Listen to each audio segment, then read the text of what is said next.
Remarkably, the entire history of the Catholic Church is prefigured by the entire history of Israel in the Old Testament, in chronological order.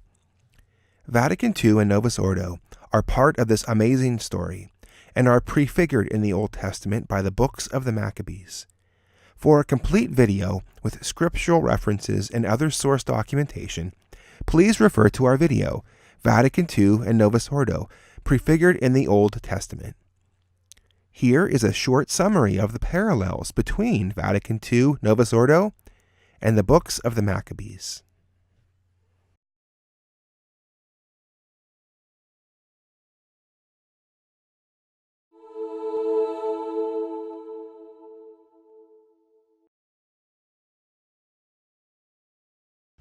Alexander the Great was a Macedonian king who quickly conquered almost the entire ancient world. According to sacred scripture, he ruled for 12 years, and then he died suddenly. His empire was divided up into 4 parts after his death, with 4 of his generals becoming kings over the partitions. Franklin Delano Roosevelt was the only president to serve a consecutive 12 years. Franklin Roosevelt was from eastern New York. This part of the state has an inordinate amount of cities and towns with Greek names. Here are a few: Utica, Syracuse, Troy, Ithaca, Athens, Sparta, Ulysses, Virgil, Ilion, Macedon, and Greece. Franklin Roosevelt spearheaded the formation of the Allied Nations, which later came to be known as the United Nations. The primary powers were the United States, Soviet Union, and the United Kingdom. The Allies fought together in World War II, and after the death of Roosevelt, Germany was split into 4 parts. The United Kingdom, Soviet Union, United States, and France each ruled over one of the partitions.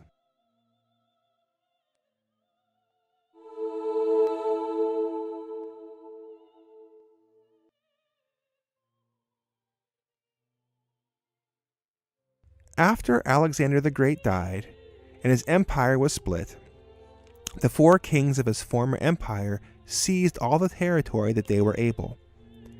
The 2 most powerful territories were the Ptolemaic kingdom and the Seleucid kingdom, which ruled over Egypt and Syria, Israel, respectively.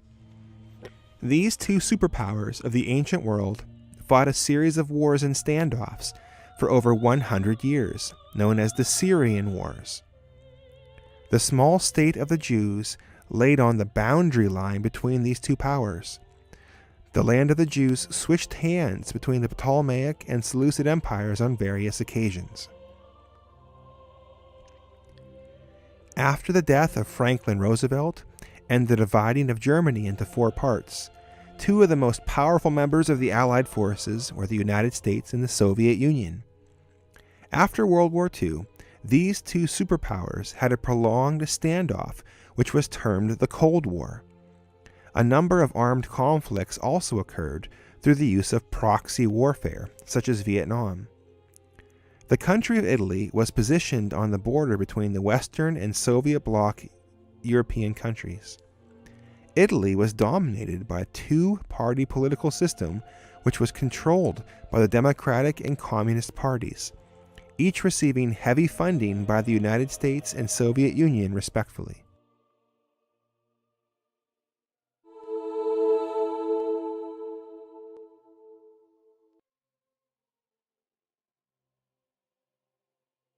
Greek civilization was very far advanced from other civilizations of its time. The Hellenization of the ancient world changed the daily lives of the traditional cultures that it ruled over. Greek architecture, mathematics, philosophy, and government allowed for the flourishing of thoughts and ideas, innovations, and adaptations. The United States was founded on a form of democracy and sought to spread this system of government all over the world. American engineering, industrial capability, business practices, military might, and consumer products were very far advanced over the nations of the world following World War II. The spreading of American culture, changed many traditional societies all over the world.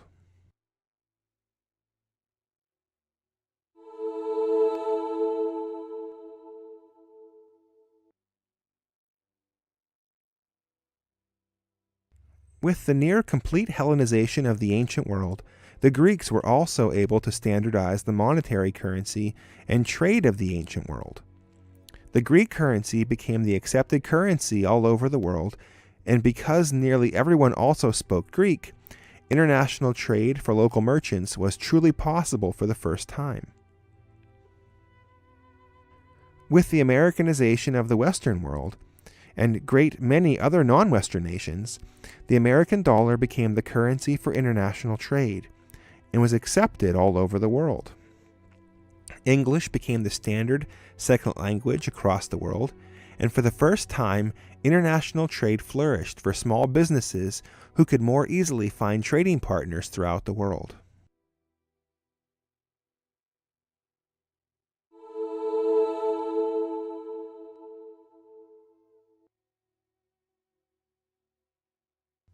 One of the ancient wonders of the world was the Greek statue of Colossus in Rhodes.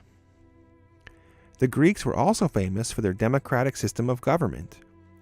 During the period following Alexander the Great, the Greeks exported their language, art, and their entire culture throughout the whole ancient world. The American Statue of Liberty is modeled after the Colossus of Rhodes. America is well known for being a promoter of democracy across the whole world, and American culture, art, cuisine, and business were exported throughout the whole world in a process called Americanization.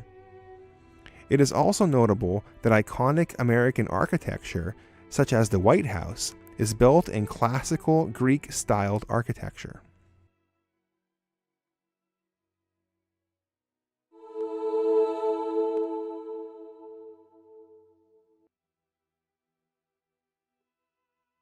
During the time of Hellenization of the ancient world, the Jews lived under the rule of the Seleucid Empire, which was one of the 4 Greek partitions.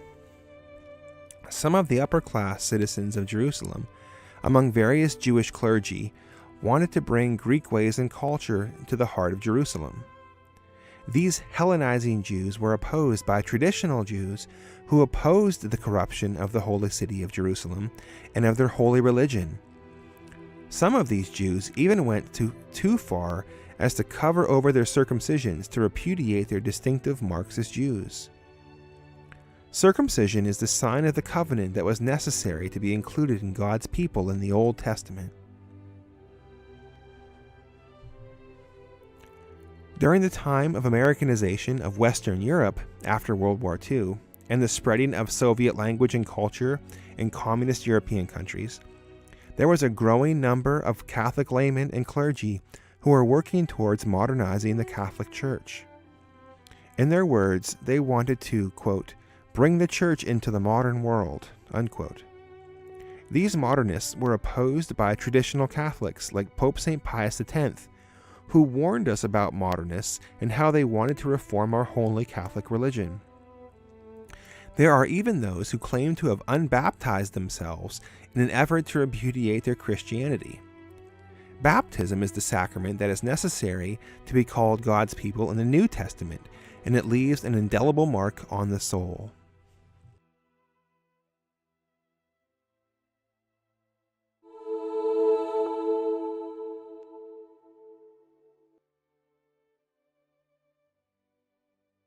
Antiochus IV Epiphanes arrogantly walked into the temple and had the ornaments taken down. He also took the sacred vessels and utensils and brought them back to his city of Antioch. After Vatican II, traditional Catholic art and statuary was removed from Catholic churches across the whole world. Altar rails were removed, tabernacles were moved, ugly and insignificant and bland modern art was put up in churches around the world. Sacred vessels, once made of precious metal, are now often made of wood, ceramic, or other lesser materials.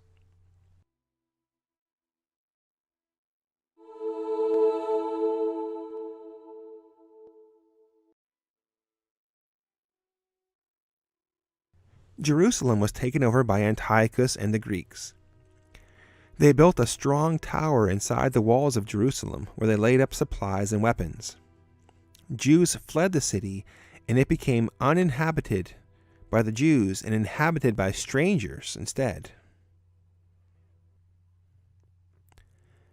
Around the time of Vatican II and afterwards, modernist priests and bishops were appointed to the offices of the Vatican administration and church hierarchy. The modernists fortified themselves inside the Vatican administration, and traditional Catholic clergy and laymen fled or were removed.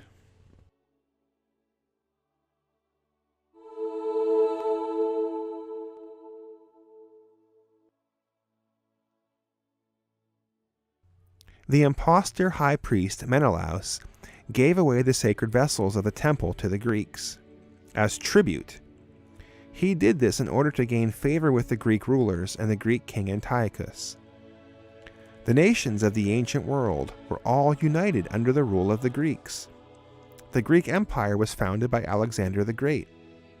Thus, he offered the Greeks his tribute along with sacred objects.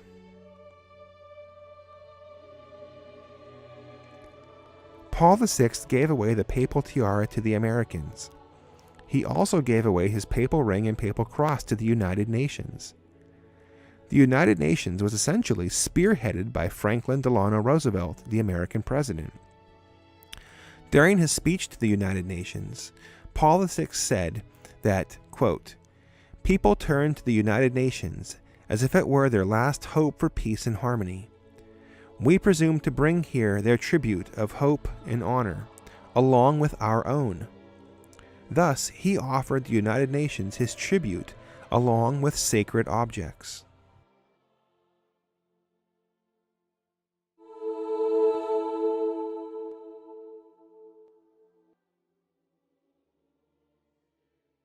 Years after Antiochus took the ornaments out of the temple, Antiochus put the abomination of desolation on the altar of God. Then he put a new altar over and above the altar of God. On this new second altar, he sacrificed an abomination, a new sacrifice that was profane to the Jews. Years after Vatican II, and after the taking down of traditional Catholic ornamentation, Paul VI instituted the Novus Ordo. A new second altar resembling a table was put up in almost every Catholic church worldwide. This new altar was put up in front of the traditional Catholic altar. The Novus Ordo is argued to be very closely mirroring the profane Cranmer service that was instituted in England during the Protestant Revolt.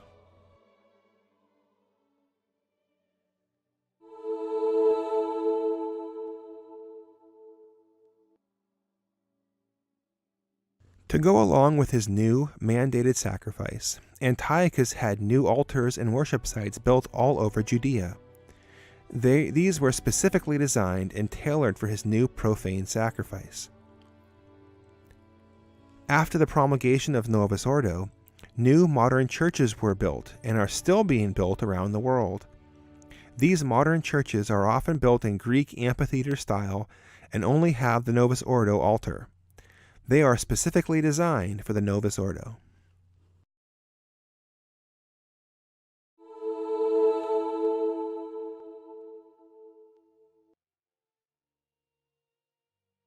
After Antiochus profaned the temple and desecrated the sanctuary of God, the book of Maccabees states that women thrust themselves into the holy places of the temple and brought in things that were not lawful.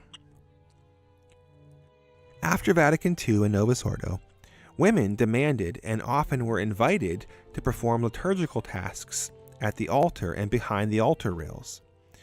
Women have traditionally been excluded from service behind the altar.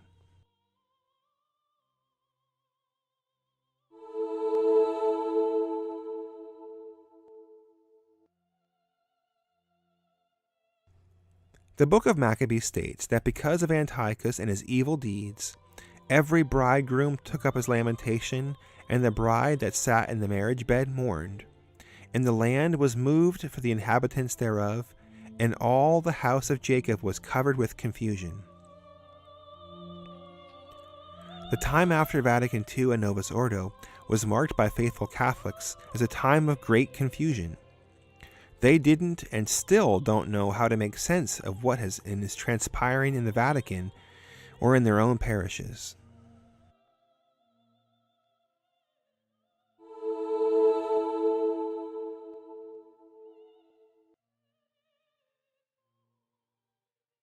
The time of the Hellenization of Jerusalem was marked by wicked impostor high priests. The book of Maccabees states that Jason was no priest. These men sought to undermine each other. There were murders, treachery, theft, and great sacrilege. The papal claimants after Vatican II were marked by many scandals and intrigues. There are theories of body doubles, murder, theft, treachery, along with great sacrileges like the Assisi prayer event held by John Paul II.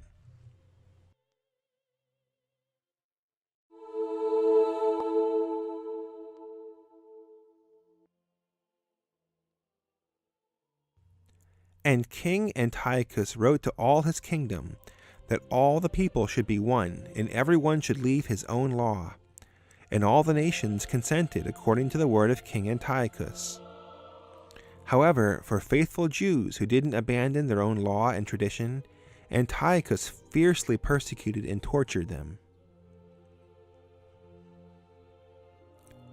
After Vatican II and Novus Ordo, the traditional Latin Mass was essentially outlawed, along with most all traditional Catholic laws and pious traditions.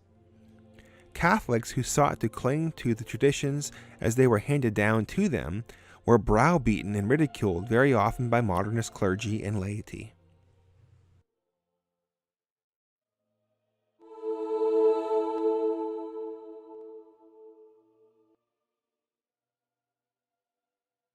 The first book of Maccabees, chapter 1, verse 57, states that Antiochus put the abomination of desolation on the altar of God on the 15th day of the month of Kislev. Paul VI mandated Novus Ordo to be said no later than November 28, 1971. Before this day, priests were still able to say the Tridentine Mass, but on this day and all days after, the Novus Ordo was mandated. On a Jewish calendar, November 28, 1971, is the closest Sunday to the 15th of Kislev without going past the date. Thus it seems that the Novus Ordo was placed on the second altar in all churches worldwide by the 15th of Kislev.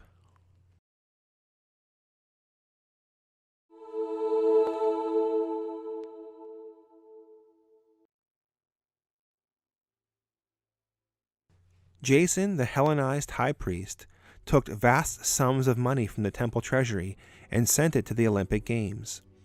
His intention was to pay for profane sacrifices to the Greek god Hercules. However, the money was diverted by the Greeks and was used to pay for warships. During the 1980s, the Vatican Bank was accused of laundering large sums of money from the American government. The money was passed through the Vatican Bank and was given to the Contras in South America, who were fighting a proxy war for the Americans against the socialists.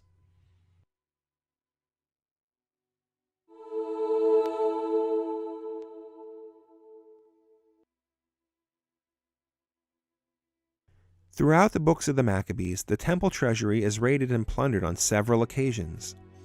The money is usually carried off by the Greeks.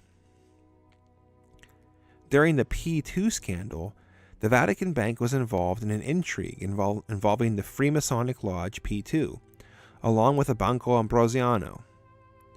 A very large sum of money was somehow lost, and the Vatican Bank ended up compensating for the loss by paying $250 million. Under Benedict XVI, the Vatican Bank had some of its assets frozen for suspected money laundering.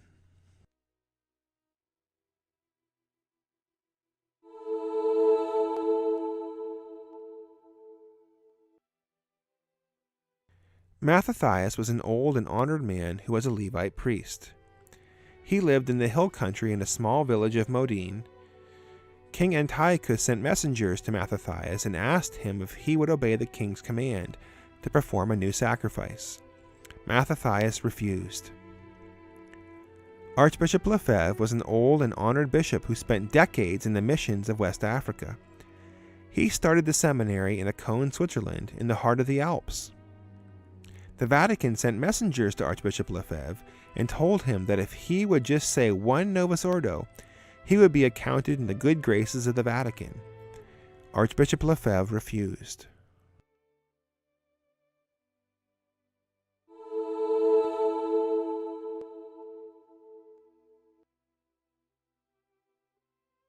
Mattathias refused to go along with the new religion of Antiochus and to abandon the law and the traditions of his fathers. He killed the king's messenger and started a rebellion. He fled into the hills with his sons and followers. From the hills, he would launch attacks against the Greeks and bring the law and traditions back to the Jewish people. Archbishop Lefebvre refused to say Novus Ordo and ordained priests at his seminary against the wishes of the Vatican in Rome. In doing so, he started a rebellion against Vatican II and Novus Ordo. Faithful Catholic seminarians fled to his seminary in Acon, Switzerland. He formed the Society of St. Pius X, which grew into a worldwide organization and brought the traditional Catholic faith back to the people.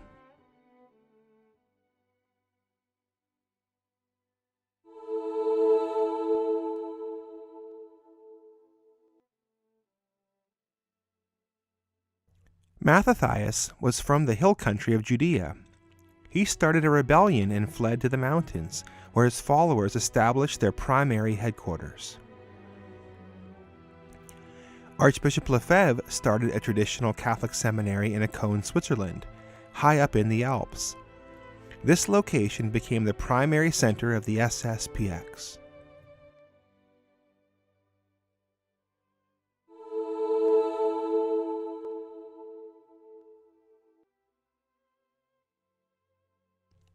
Mattathias was very old, and he eventually died. However, before he did, he called his sons to him and passed on the rebellion to them. Judas Maccabeus became the leader of the Maccabees and proceeded to fight back against Antiochus. Archbishop Lefebvre was growing very old and was dying. He was requesting Rome to give him a bishop so the Society of St. Pius X could continue after his death. However, realizing that Rome had no intention to give him a bishop, he ordained 4 bishops on his own before he died. These bishops carried on the fight after the death of Archbishop Lefebvre. The leader of the SSPX is one of those bishops, Bishop Bernard Fillet.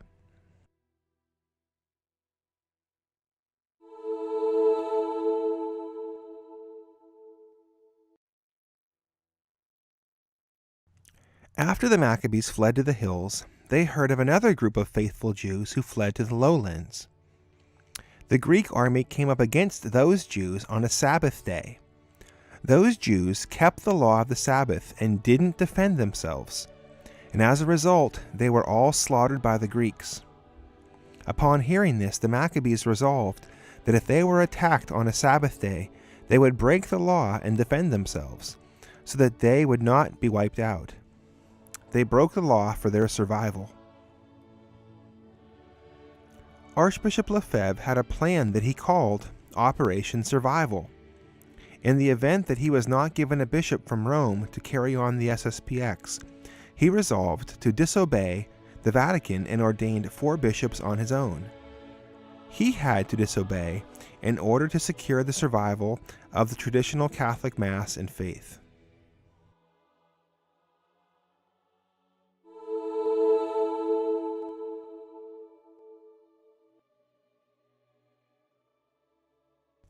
Upon his death, Mattathias was buried in his little village of Modene in the Judean hills. And upon his death, Archbishop Lefebvre was buried in Acon, Switzerland, in the Alps.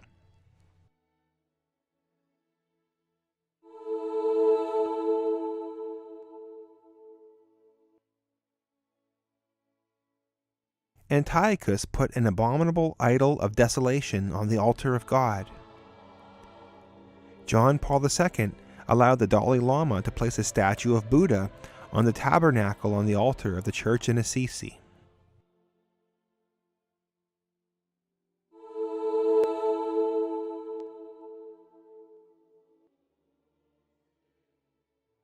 The Greeks practiced pederasty, which was sexual relations with young boys.